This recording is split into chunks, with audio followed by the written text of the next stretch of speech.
Hi mga ka-Bible, Friday today at meron akong Bible verse na gustong i-share sa inyo ngayong araw from the book of Mateo chapter 26 verse 57 hanggang 68. So ito po yung mabasa natin. Si Jesus sa harap ng Sanhedrin. Dinala si Jesus ng mga dumakip sa kanya sa bahay ni Caiphas, ang pinakapunong pari. Doon nagkakatipon ng mga tagapagturo ng kautusan at ang mga pinuno ng bayan. Sumunod si Pedro, ngunit hindi ganong lumalapit. Pagdating sa tahanan ng pinakapunong pari, pumasok siya sa bakuran at naupo sa patio kasama ng mga bantay. Nais niya makita kung ano ang mangyayari. Samantala, mga punong pari at ang mga buong Sanhedrin ay naghahanap ng sasaksi laban kay Jesus upang ito'y maipapatay, kahit na maraming humarap at sumaksi ng kasinungalingan tungkol sa kanya. Wala silang matagpuang makakapagpatotoong si Jesus ay dapat mamatay.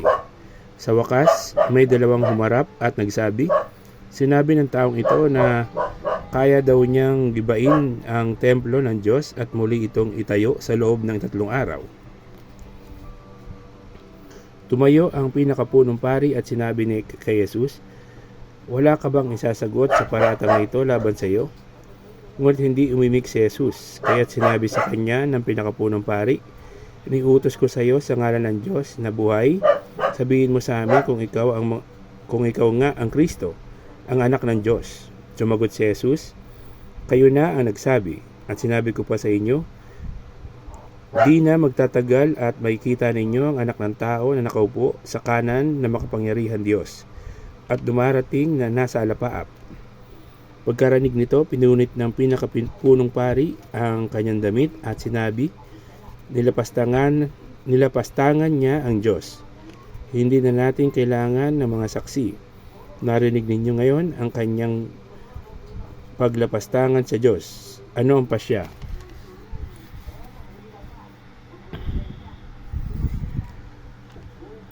Ano ang pasya ninyo? Sumagot sila, dapat siyang mamatay.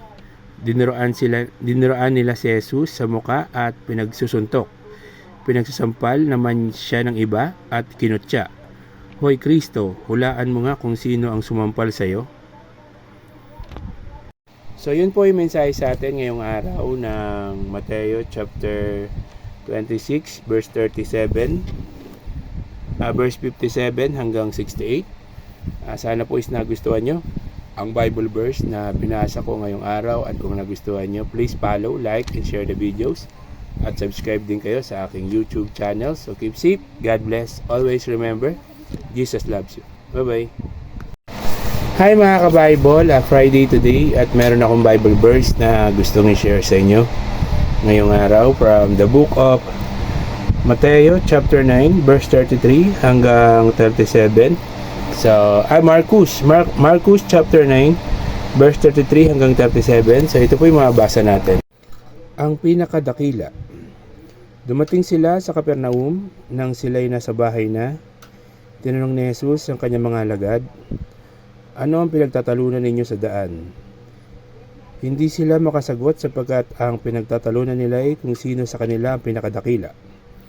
Naupo si Jesus, tinawag ang 12 at sinabi sa kanila, ang sino mang nagnanais maging una ay dapat maging huli sa lahat at maging lingkod ng lahat.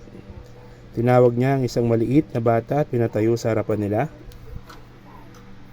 Pagkatapos, kinalong niya ito at sinabi sa kanya mga alagad, ang sino mang tumatanggap sa isang maliit na batang tulad nito alang-alang sa aking pangalan ay tumatanggap sa akin. At ang sino mang tumatanggap sa akin ay hindi lamang ako ang kanyang tinatanggap, kundi pati na rin ang nagsugo sa akin. So yun po yung mensahe sa amin yung mensahe sa atin ngayong araw na Marcos chapter 9 verse 33 hanggang 37. So keep safe, God bless, always remember, Jesus loves you. Bye bye.